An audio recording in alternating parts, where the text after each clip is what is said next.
This broadcast is part of a fictional program. The station and events depicted are not real. This audio is created for narrative and entertainment purposes only. This is LWB 1713 AM last warning broadcast. If you can hear this transmission, conditions have already escalated beyond control. This is Daniel Reyes broadcasting from the rooftop transmitter shed at the corner of Wacker and Wabash. If you're hearing this, the relay still works. I don't know for how long. Let me start with the part that's easy to say because everything after it gets harder. This morning the forecast called for sun, clear skies, high of 71, light wind off the lake. I checked it 3 times because I run the morning traffic and weather feed for a small commuter station, and a clear day is a quiet day for me. Nobody calls in about gridlock when the sun's out. I had a coffee, I had my notes. I was bored, honestly. Bored is a thing I keep thinking about now, because I'd give a lot to be bored again. At 6:14, the sky over the lake went the color of an old bruise. Not storm gray, not the green you get before a tornado. A deep, wet, purple-black, like the underside of something. And it came in from the east off Lake Michigan, which is as backwards. Weather here moves west to east. Everything I know says it moves west to east. This came the wrong way. I want to be careful with my words, like I'm not a scientist. I read forecasts other people write, but I've watched this skyline every morning for 9 years, and I know what's normal. This was not normal.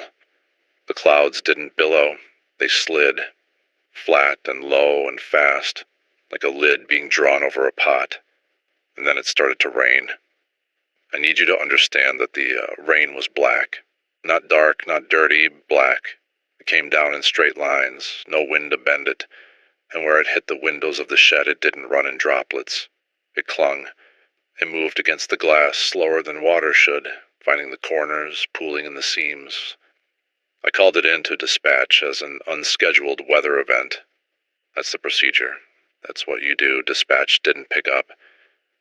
I'm telling you this in order, the way it happened, because I think the order matters. I think if I lose the order, I lose the only thing I still understand. It's 6:19 now. The rain is still falling, and I can already tell you the worst part is going to be the sound. Here's the worst part. I'll get it out of the way. The rain makes a sound, and the sound is wrong. Rain has a rhythm. You know it without thinking about it. That soft static, thousands of little impacts blurring into one wash of noise. White noise. People fall asleep to it. I've fallen asleep to it in this shed during long overnight shifts more times than I should admit. This rain doesn't blur. Each drop lands separate, distinct. Tap, tap, tap, tap. And under the taps there's a low tone. Steady, almost like breathing. Almost like the building itself is humming through its bones. I stood at the window for maybe 2 minutes listening to it before my skin started to crawl, and I couldn't tell you why at first. Then I figured it out, and I wish I hadn't. The taps aren't random. Real rain is random. Chaos. That's what makes it soothing. Your brain knows there's no pattern, so it stops listening. But these taps repeat. There's a sequence. Short, short, long. A pause. Short, short, long. Over and over on the glass, on the metal roof, on the railing outside. I'm a radio guy. I've spent my whole life around signals, around the difference between noise and information. And I know the difference in my gut. Noise is when nothing's trying to reach you. Information is when something is. This rain is information. I don't know what that means. I want to be honest with you the whole way through this, so I'm going to tell you when I don't know something. And I don't know what that means, but I know the pattern's there because I counted it 20 times to make sure, and it never broke. Short, short, long. I tried dispatch again. Nothing. Tried the station's main line. It rang once and then gave me a tone I've never heard from a phone before. Not a busy signal, not a disconnect. A flat, sustained note, like someone holding down a single key.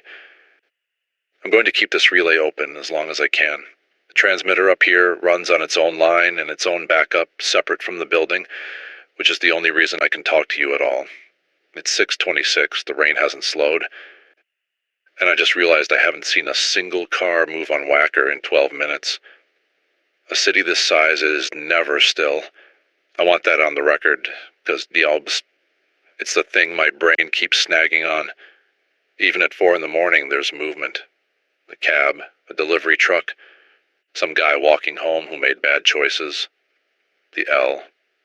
There is always something moving in Chicago, and from up here I can usually see a dozen things at once if I lean against the rail. Right now I count 7 cars on the stretch of Wacker I can see. All of them stopped, not crashed. Stopped, pulled to odd angles, some still in the middle of the lane, one with its driver's door hanging open.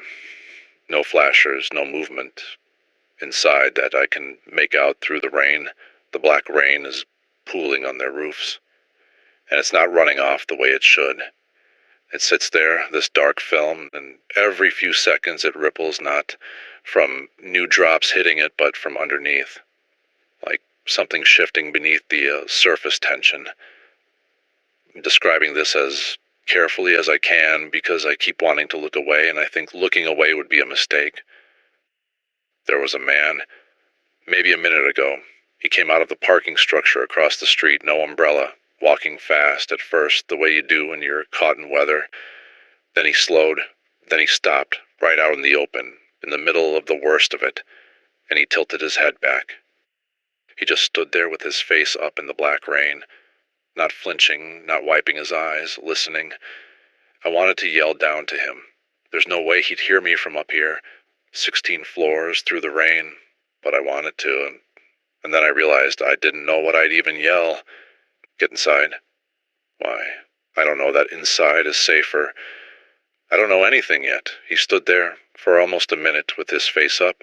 Then he turned and started walking east, toward the lake, toward where the rain came from.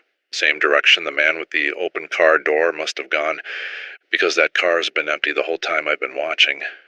It's 6:33. They're all walking the same way, and I think I just heard someone say my name. I need to slow down. I'm going to slow down because if I get this part wrong, I lose you, and I can't afford to lose you. I said I heard my name.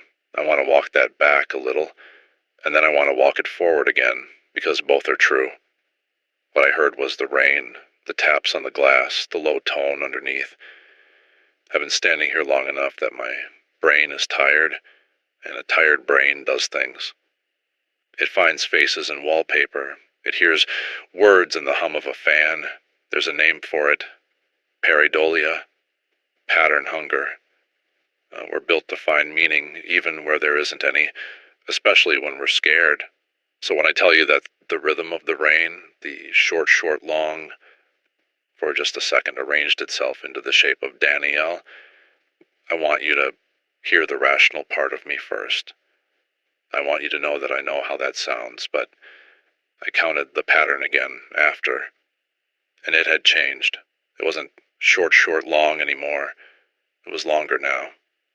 More syllables, a different shape, repeating just like the first one did, locked and steady, and I stood there, and I matched it against the only 3-syllable thing my exhausted brain could reach for, and it fit too well. I'm not going to tell you that the rain is saying my name. I don't believe that. I'm a man, standing on a roof who hasn't slept enough and is more frightened than he's letting on. But I'll tell you this, and then I'll stop, because I want to go check the equipment. The man down on the street, the one who tilted his face up, when he started walking east, he wasn't wandering. He walked like a man who'd been called for, like someone said his name, and he answered. 6:41. I'm going to check the backup batteries and the antenna feed, and I'm going to come back, and I'm going to keep talking to you, because the talking is the only thing keeping me on this side of whatever's happening. Stay with me. Okay, I'm back.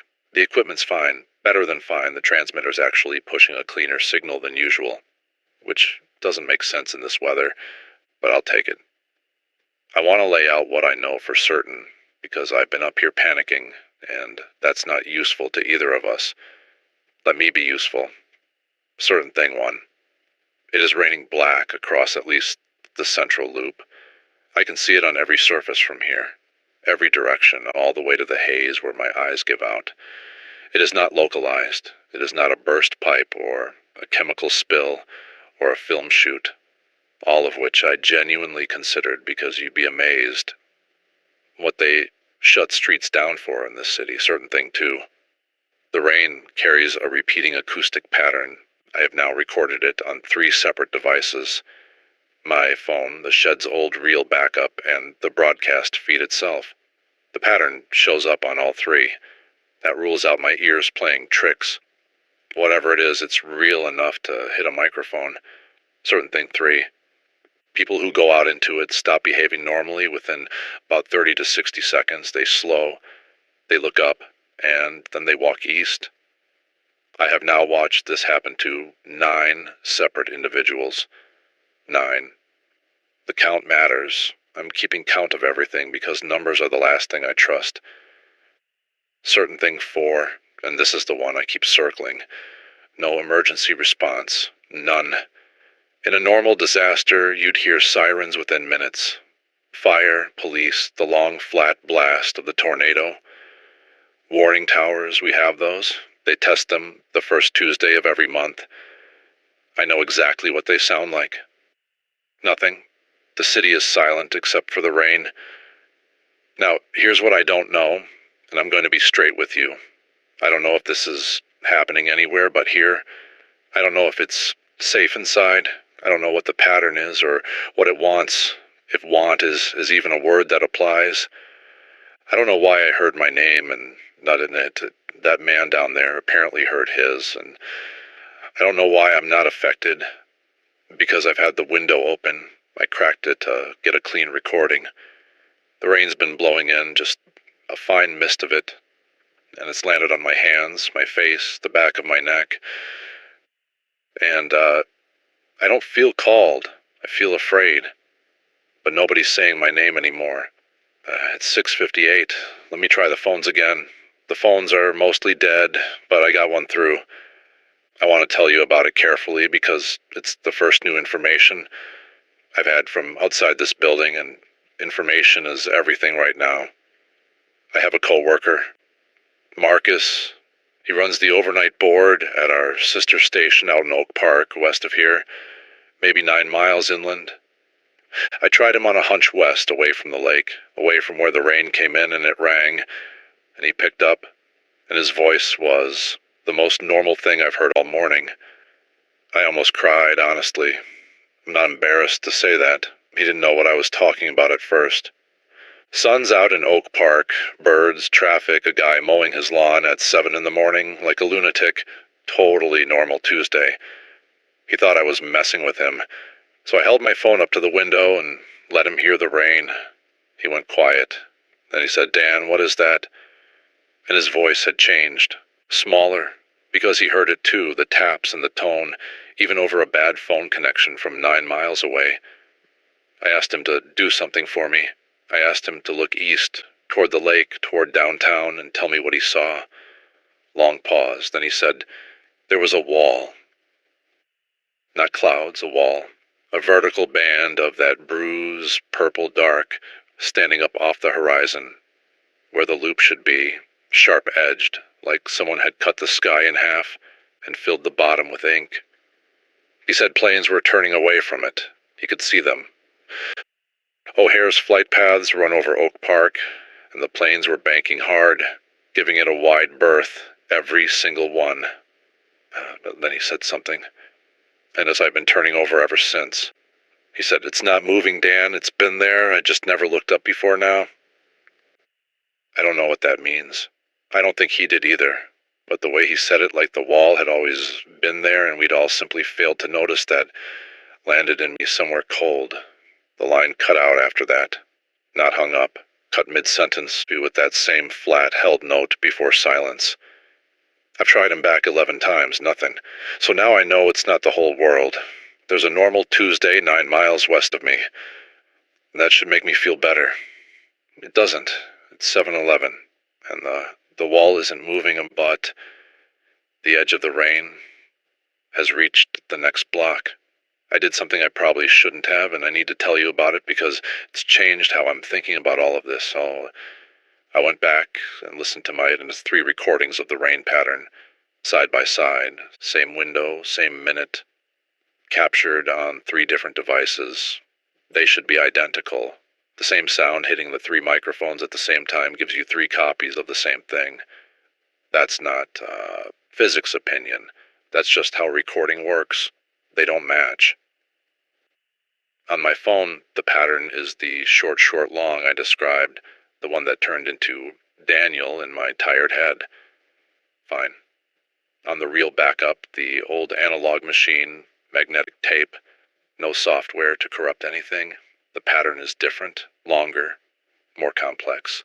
And on the broadcast feed, the live one going out to you right now, it's different again. 3 recordings of the same rain, 3 different patterns. I sat with that for a while. I tried to explain it. Maybe the devices have different sensitivities, different frequency responses, so they're each catching a different slice of the same complex sound. That's a real thing. A cheap phone mic and a studio reel don't hear the world the same way. I clung to that for about 10 minutes. Then I noticed the part that broke it. I played the phone recording for myself, and the pattern was short, long. I played it again 10 minutes later, same file, and it wasn't. It had changed. The recording changed between listens. The saved file, fixed data, sound that already happened, sitting in storage, and it was different the second time I played it. I'm not going to pretend I understand that. I keep coming back to the idea that a recording is a fixed thing, a photograph of a moment. And you can't photograph something twice and get 2 pictures. But I played it a 3rd time to be sure, and it had changed again. And this time I understood it. It wasn't a pattern anymore. It was words, slow, deliberate, in a voice that was almost mine and almost not, coming out of my own phone speaker. It said, "We can hear you talking to them." I'm not editing that out. I considered editing that out. I want you to know I considered it because I want you to trust me, and trust is hard when the storyteller starts describing impossible things. But I promised I'd tell you the order exactly as it happens, and that's what happened. It's 7:24. The rain knows I'm broadcasting, and the edge of it is now half a block closer than the last time I looked. I want to talk about the building for a second, because the building is the thing I'm standing on, and I've stopped trusting it. This is an old structure, 1920s. Stone and steel, the kind they built to last 100 years and did. There are 16 floors below me, and I know them well. I've ridden that elevator 1,000 times, sat in that lobby, complained about that radiator. Familiar, safe. The way familiar things feel safe, whether they earn it or not. 10 minutes ago, I heard the elevator move. I want to be precise.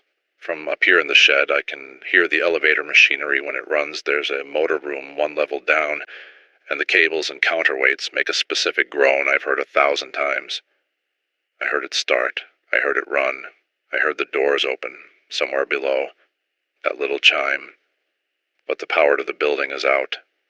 I checked. The shed runs on its own backup, isolated. That's the whole reason I can still talk to you. The building itself went dark when dispatch stopped answering. A dark building with no power should have a dead elevator. It ran anyway, so someone, or something, made that elevator move without electricity, or the building has power it shouldn't have, or I'm hearing things. And I keep coming back to that 3rd option, because it's the only one that lets me keep standing here. I'm tired. I'm scared. My brain wants patterns. Maybe I imagined it. But then it chimed again, and again, floor after floor, working its way up, and each chime is closer, and I can hear it now even over the rain. I locked the shed door. It's a flimsy lock, the kind that's really just there to keep the wind out, but I locked it. and I dragged the equipment cart in front of it, which won't stop anything, but made me feel better for about 4 seconds. There's one window in here, and a door, and that's it. I'm 16 floors up. There's nowhere to go that isn't down, through the building, through whatever's coming up. The chime just hit what I think is the 14th floor. I don't have a plan. I want to be honest about that. I'm a guy who reads traffic reports, and I do not have a plan. It's 7:38, and I'm going to keep talking, because if these are words anyone hears later, I want them to be true ones. The chime stopped at 15, one floor below me. It stopped, and then nothing happened. And the nothing has been going on for 4 minutes now. And I'll tell you, the nothing is worse than the chiming was. I had the door barricaded, and I stood with my back against the far wall, and I waited for footsteps on the stairs, for the handle to turn, for anything. And there was just the rain and the low tone and my own breathing, which I could hear way too loud. So I did the only thing I know how to do. I picked the microphone back up, and I started talking, because talking is my whole life, and I figured if I'm going out, I'd rather go out doing the thing I'm actually good at than cowering in a corner waiting. And the second I started talking, the rain changed. The pattern on the glass shifted, got faster, more agitated, and the low tone underneath rose in pitch, just slightly the way a voice rises when it's interested in something, when it's paying attention. I think it likes that I'm talking, or it doesn't like it. I genuinely can't tell, and the not being able to tell is its own kind of horror, because everything I know about staying alive depends on reading whether the thing in front of me is friendly or not, and I've got nothing. No expression to read, no body language, just rain that responds to my voice. So I tested it. I'm a curious man, and curiosity has gotten me into most of the trouble in my life, and apparently I'm not going to stop now. I stopped talking. The rain settled. I started again. The rain picked up. I'm having a conversation. Not with words. I can't understand a thing it's saying, and I don't think it understands me, not in language, but there's a back and forth, a call and response. I make sound, it makes sound, and we're each waiting for the other. I keep thinking about what my phone said. We can hear you talking to them. Them, you, the listeners. It knows that I'm not talking to it. It knows I'm reaching past it, to whoever's on the other end of this signal, and I don't think it likes being talked around. It's 7:49. The barricade hasn't moved. Nothing's tried the door. But the window's gone dark, like something's pressed up against the other side of the glass. And it's 16 floors up. There's nothing out there to press. I'm going to describe what's on the window, and then I'm going to ask you to do something, and I need you to actually do it. The window faces east, toward the lake, the direction everyone's been walking. It's a single pane, maybe 3 feet square, set into the wall of the shed. A minute ago it went dark, like I said, and I assumed it was the rain pooling thick on the outside, a black film too heavy to run off. It's not the rain. There's a shape against it, pressed flat to the glass from outside, where there is no ledge, no scaffold, nothing 16 floors of open air, and the shape is moving, slow, spreading and contracting, like something breathing, or like a hand opening and closing, except it's the size of the whole window, and it doesn't have edges exactly. It's more like a thickness in the rain, a place where the black is blacker, and in the middle of it there's a paleness, round, with 2 darker spots and a line below them. And I know how this sounds. I know exactly how this sounds. But my brain insists on the word, and I can't unsee it once I've seen it. A face.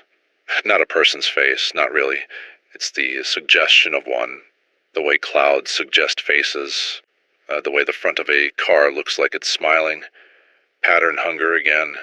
I keep telling myself that. But this one is looking at me. The pale, round place with its 2 dark spots. It tracks me when I move. I stepped left, it followed. I stepped right, it followed. It's watching me talk to you. Here's what I need you to do. Wherever you are, whatever you're doing right now, go to a window, any window, and look outside.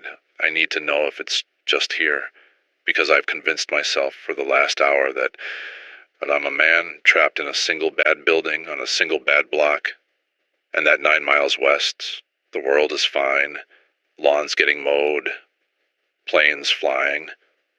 And maybe that's still true. I hope it's still true. But the recording knew I was broadcasting. The recording spoke in my voice.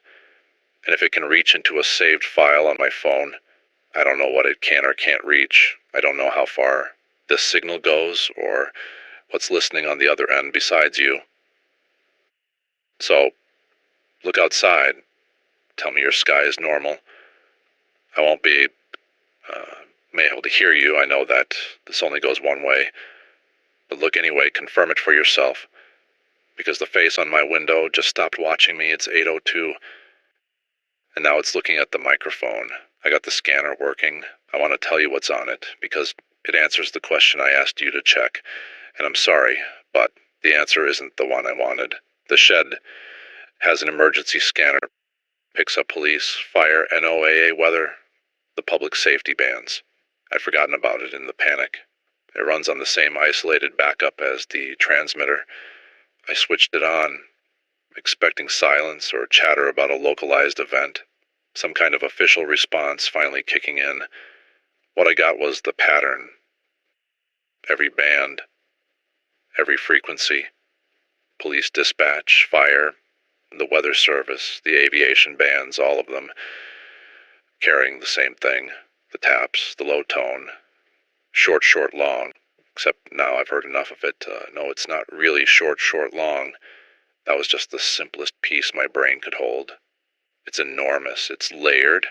There are patterns inside the patterns, and they go down further than I can follow. And it's not just Chicago. NOAA weather radio is automated, regional, but it relays from a national network. And between the bursts of pattern, I caught fragments of the synthesized voice they use, the calm robot weatherman, and it was reading conditions. Not for here, for everywhere. Black precipitation, it said, and that flat computer cadence. Black precipitation reported in, and then a list, cities. A long list, faster than I could write them down. Detroit, Cleveland, then ones further out, then ones across oceans. Names I had to be misremembering. Places that shouldn't share weather with Chicago in 1,000 years. It read the whole list, and then it started again. And the second time through, the list was longer. It's spreading. Or it was always everywhere, and it's only now letting itself be seen. The way Marcus said, the wall had always been there. I can't tell which, and I'm not sure the difference matters anymore. I asked you to look out your window. I think some of you saw a normal sky. I think some of you didn't. And I think the ones who didn't are the reason I'm still talking, because somewhere out there, this signal is reaching people who are seeing what I'm seeing. And I'm not going to leave them alone in it. I refuse to. That's the one decision I've actually made today, and I'm keeping it. The face is still on the glass. It hasn't moved closer. It's just there, watching the microphone, patient in a way that nothing alive is patient. And the scanner, under the pattern, is starting to do the thing my phone did. It's starting to make words. It just said a name, not mine. It said yours. It's 8:19. I don't know your name, but it does. Let me tell you what I think is happening. Not because I know I keep promising you. I'll say when I don't know, and I don't know. But because a guess is better than nothing, and you deserve my best guess. I think it's calling roll. The scanner's been doing it for 10 minutes now. Names, thousands of them in that layered voice that's part machine, part rain, part something underneath both. It reads a name, and then there's a pause, a beat of held silence, like it's waiting. And sometimes in that pause, I hear something change in the rain outside, a brief surge, a little spike in the tone, and I think that's an answer. I think that's somebody somewhere hearing their name and answering it by walking east into the dark. I read the name of the man I watched on the street this morning. I'm almost sure of it. It came through clear. A common enough name, and right after it the rain spiked and I thought about him tilting his face up to the sky. Here's the thing I can't get past. The ones who answer, they don't seem afraid. The man on the street wasn't running. He looked, if anything, relieved. Like a thing he'd been waiting for his whole life had finally arrived and he could stop waiting. And maybe that's worse. Maybe that's the worst part of all of it. That it isn't taking people. They're going, I don't know what they're going to. I want to be careful not to dress this up as something it might not see. I don't have evidence of suffering. I don't have evidence of peace either. I have people walking east with their faces up and a voice reading names, and a face on my window that has been waiting very patiently for over an hour now, but it hasn't read my name. Not once, and not in the rain, not on the scanner. The phone said, "We can hear you talking to them," and the face watches the microphone instead of me, and I'm starting to understand what that means. I don't think I'm on the list. I don't think it's here for me at all. I think it's here for the people I'm talking to, and I think the only thing standing between this voice and the names of everyone listening right now is me, and this microphone, and the sound of a human being refusing to stop making noise. So I'm not going to stop. It's 8:34. The face just opened what I have to call a mouth, and the window is starting to bow inward. The window's bowing, but it hasn't broken, and I figured out why, and it's the best news I've had all day, so let me give it to you straight. It can't come in while I'm talking. I tested it, because of course I did. The bowing started when I went quiet for a few seconds to listen to the scanner. The glass flexed inward, this slow, sickening curve, and the face pressed harder, and the low tone outside dropped lower, hungrier, and thus, the second I started talking again into the mic, out loud, words, my voice filling the little shed, the glass relaxed. The face pulled back, the tone settled. I did it 4 more times to be sure. Silence, and the window bows, voice. It pulls back, every time, clean as a switch. I don't fully understand the mechanism, and I'm not going to pretend to, but I have a guess, and here it is. This thing works through signal, through pattern. It reaches people on frequencies in recordings in the rain itself, which I think is just a carrier, a medium, the way air carries my voice or copper carries current. It speaks in names, and the names are a kind of key, and the people who answer are the ones whose channel is open, quiet, receptive, listening, and you cannot be received while you are transmitting. That's the whole thing. That's the lock and the key. The man on the street went quiet and looked up and opened himself, and it walked right into the open door. But a voice going out, a person actively pushing sound into the world, talking, broadcasting, refusing to just receive. That voice is jammed, occupied. The line's busy. It can't get the key into a lock that's already in use. That's why it hates the microphone. That's why the phone said it could hear me talking to you. I'm not just surviving by talking. I'm jamming it. Every word I send out to you is a word it can't send in, and it's trying to... And here's why that matters to you specifically, right now. If you are somewhere this is happening, if your sky is wrong, if your rain is black, if you've heard a name you shouldn't have heard, do not go quiet. Do not stand still and listen and wait to understand. That's the open door. Talk out loud to anyone, to no one. Sing, count, read the back of a cereal box, say your kid's name over and over. Keep your channel busy, keep transmitting, don't let it in. I'm going to keep this line open, and I'm going to keep talking, and as long as I do, it stands outside that window, and outside is where it's going to stay. It's 8:51. The face just stopped pressing, and the scanner went silent for the first time all morning. The silence lasted 90 seconds, and I almost fell for it. The scanner went dead. The rain on the glass softened. The tap slowed. The low tone faded down to almost nothing. And after a morning of relentless noise, the quiet was the most beautiful thing I'd ever heard. My shoulders dropped. My jaw unclenched. I felt my whole body start to let go, like the worst was over, like I could finally rest. I stopped talking. I didn't decide to, and that's the thing I need you to understand. I didn't think, I'll take a break.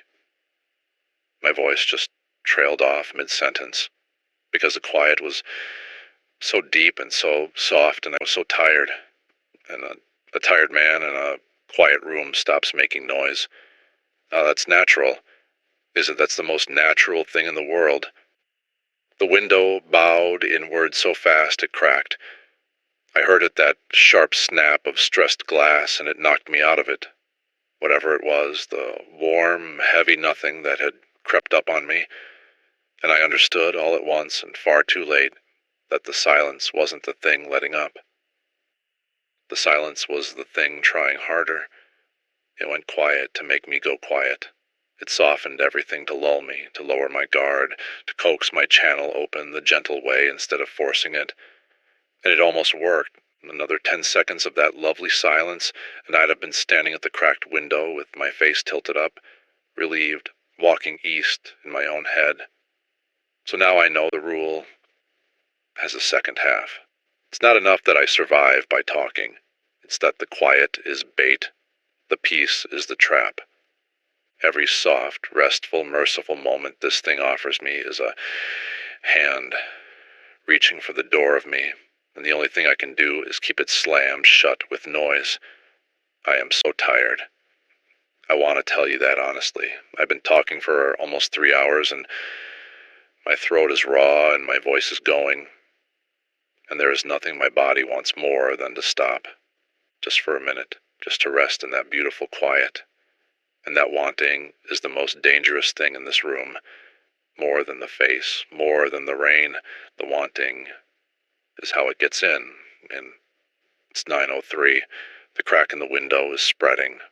Slow. A thin white line crawling across the glass. And I have to keep talking through all of it, every second. Because the moment I stop is the moment it wins. So I'm going to tell you about my brother. I'm going to tell you about my brother because I need words, and these are the truest ones I have. And because if this is the last thing I do, I want it to be about someone I love and not about the thing on the glass. His name is Eli. He's 3 years younger than me. When we were kids in Pilsen, and our mother worked nights, and so it was me who put him to bed.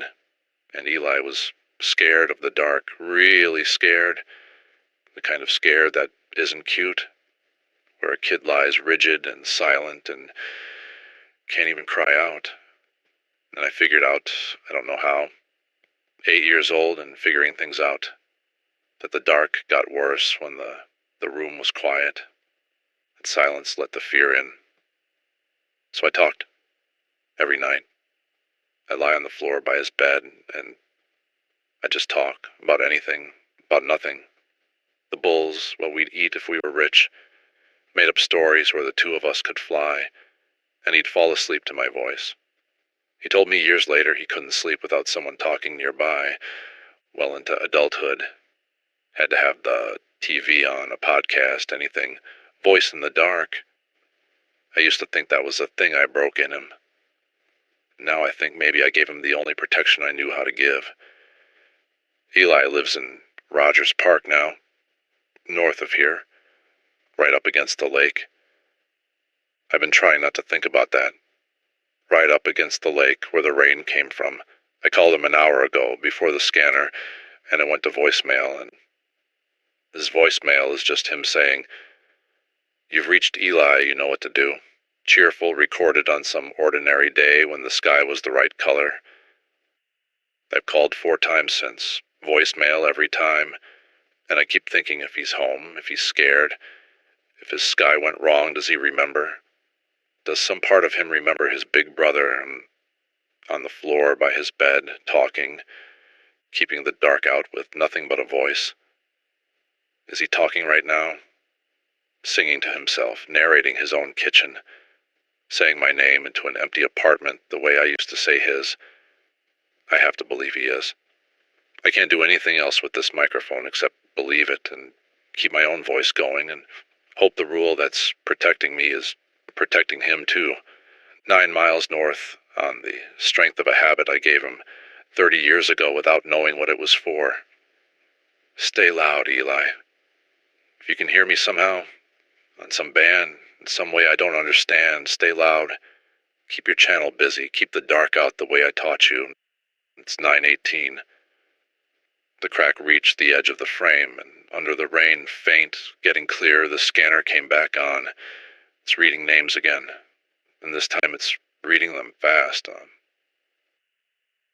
The names are coming faster than a voice should be able to say them, and I need to describe this exactly because the speed is the new information, and the speed is terrifying. It's not one name and a pause anymore. It's not roll call with room to answer. It's a flood. Names, overlapping names, layered on top of each other, dozens at once, 100 at once, a wall of human names pouring out of the scanner in that voice that's machine and rain and the thing underneath. And it's not slowing to wait for answers now. It's not asking anymore. It's not asking. I think the gentle part is over. I think the patient face on the glass, the careful one name at a time, the soft, quiet bait, I think that was the polite version, the version it tries first. And I think somewhere out there, enough people kept their channels busy and enough people talked and sang and refused the quiet that it gave up on patience and switched to volume, to flooding the bands with so many names so fast that nobody can hear themselves think, that the noise becomes the silence, that you can't talk over 100 voices saying 100 names. That's the trap evolving. Can't make me quiet, so it's trying to make me drown, bury my one voice under 1,000 of its own. And it's working. A little. I have to shout now to hear myself over the scanner. I reached over and turned the scanner down, and the names didn't get quieter. They're not coming from the scanner anymore. Not really. They're coming from the rain, from the walls, from the low tone that's risen up into something almost like a chord, a vast, layered chord made of every name there is. I can hear names I know in it. That's the part that's breaking me a little. I won't lie. I heard my mother's name. She's been gone 6 years. She's not out there to walk east. There's no one left to answer, but it said her name anyway, threaded into the flood. And I don't know if it's reaching for her wherever she is, or if it just scraped her name out of my head because I was thinking about her, about Eli, about Pilsen. I think it took her name from me. I think the longer I talk, the more of me it can read, and that's the price of jamming it. I keep the door shut, but I have to stand right against it, and it can feel me through the wood. I heard Eli's name in the flood. I'm not going to dwell on that because dwelling is quiet and quiet is death, but I heard it clear once, and then it was gone back into the wall of sound, and I don't know if that means it called him or already has him or simply knows I'm afraid for him and is using that. It's 9:31. The window just broke, not shattered, cracked through, edge to edge, and the rain is coming in. The rain is inside the shed now, and I'm still talking, and I need you to know it's still working, the talking, even now, even with it in the room. It came through the cracked glass in a thin black sheet, slow, the way it pooled on the car roofs this morning, and it's spreading across the floor toward me, this film of dark that moves with intention, that finds the low spots and the seams and keeps coming. The face came with it. It's not on the glass anymore. It's in the room, riding the surface of the water, that pale, round suggestion, with its 2 dark spots, and it's closer than it's ever been, maybe 6 feet, and the mouth is open, and the low tone is pouring out of it. But it stopped at 6 feet. It's not crossing the last bit of floor. It's spread to fill the whole room, except for a small circle around me, around the microphone, and at the edge of that circle the black water trembles and pulls back,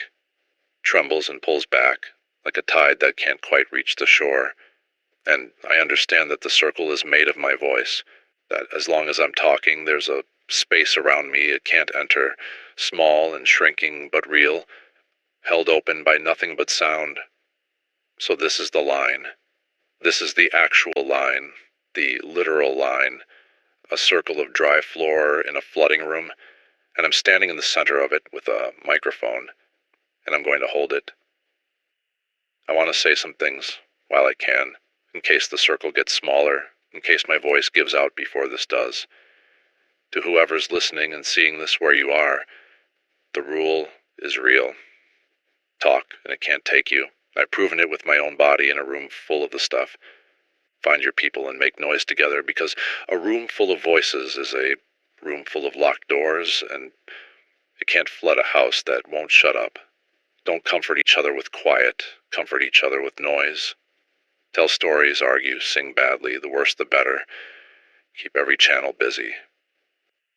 To Eli, if there's any way this reaches you, I'm sorry I wasn't a better brother these last years.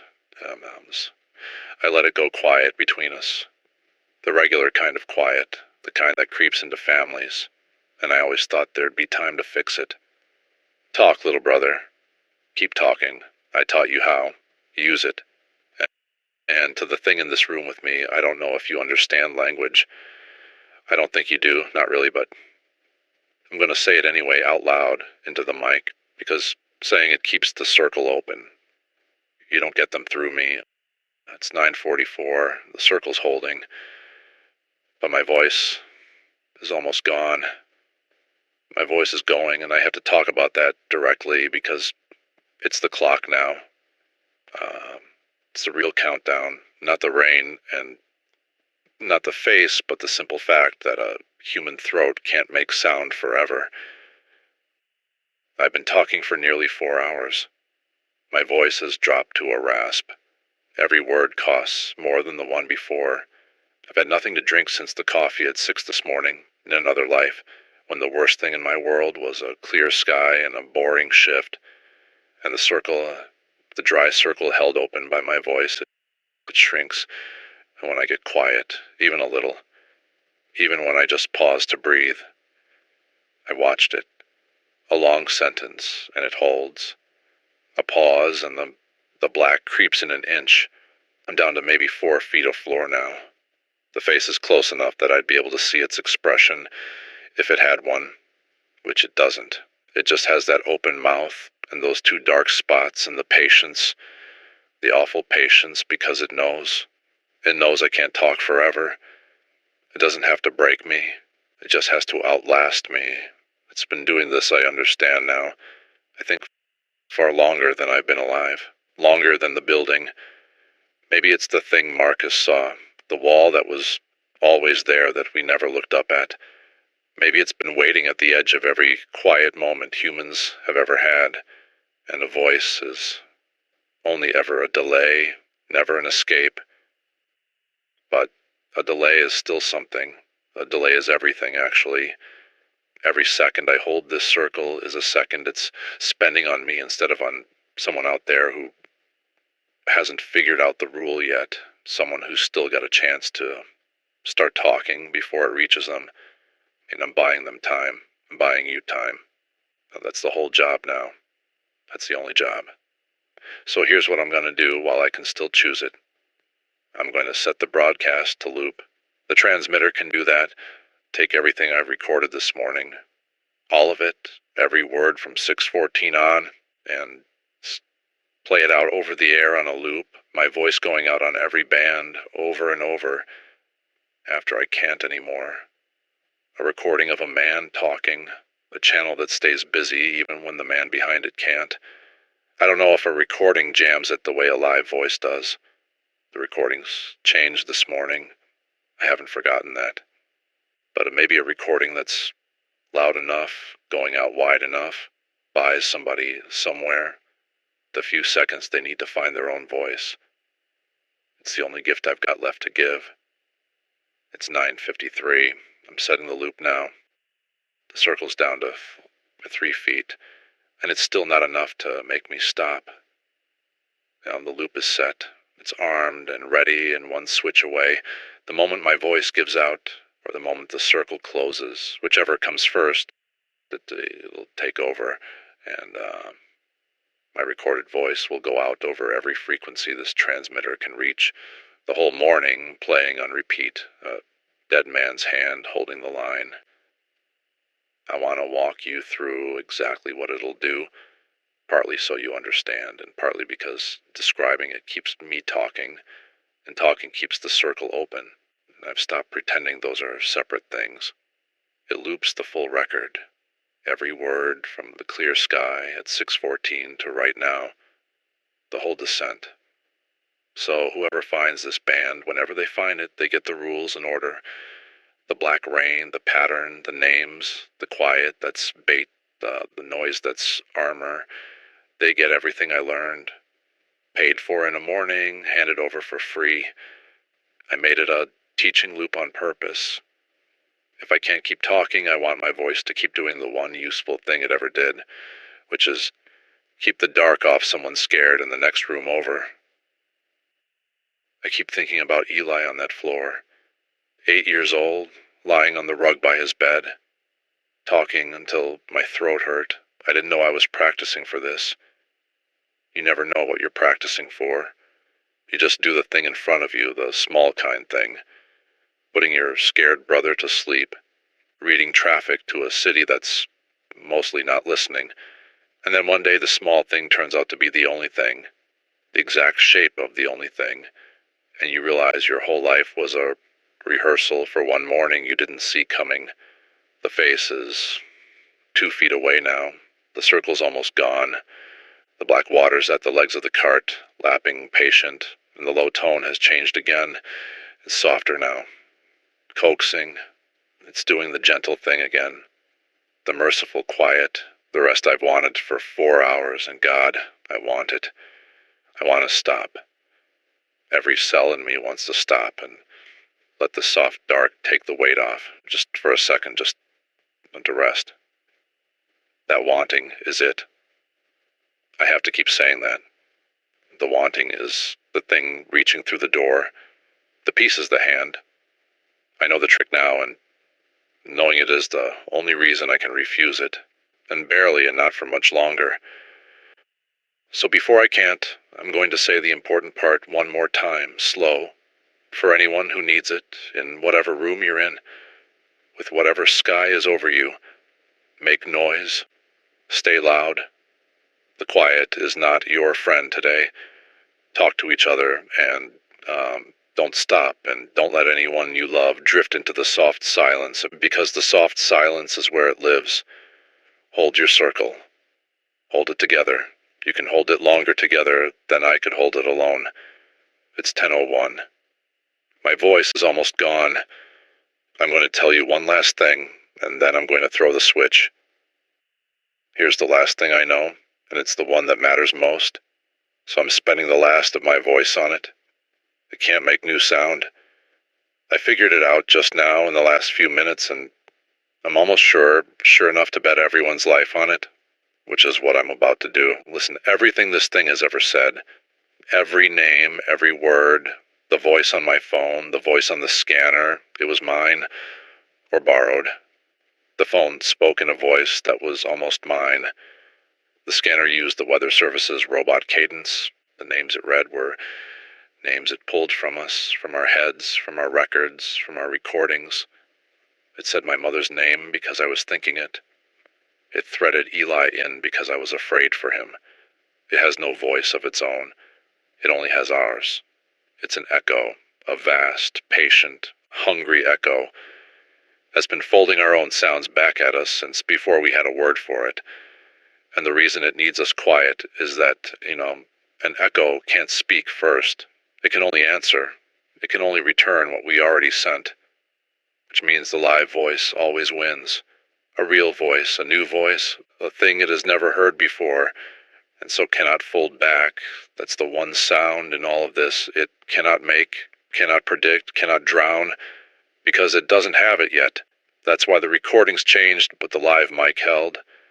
A recording is old sound. It can learn old sound, get inside it, turn it, or the next word out of a living mouth. The word that hasn't been said yet, that's the blind spot.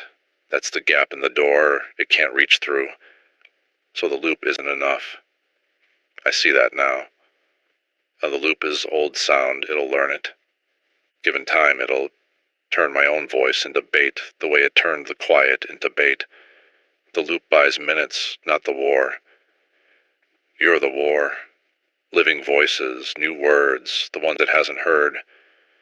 So here's what I need, and it's the last thing I'll ask, and I need you to carry it out of this transmission into wherever you are.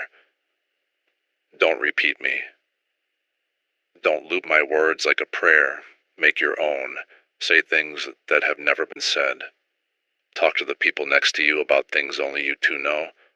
Tell new stories. Make new noise. Fresh, alive, unrecorded, because that's the sound it can't fold. And a world that keeps inventing new things to say is a world it can never finish listening to. It can outlast one man. It can't outlast all of you. Not if you stay loud and stay new. The circle's gone. The face is right here. The black is at my feet. And the soft quiet is pulling at me like sleep, like rest, like Eli finally drifting off all those years ago. I am going to throw the switch. This is Daniel Reyes from the rooftop at Walker and Wabash. It's 10:09. The rain is calling your name. Don't answer. Say something it's never heard.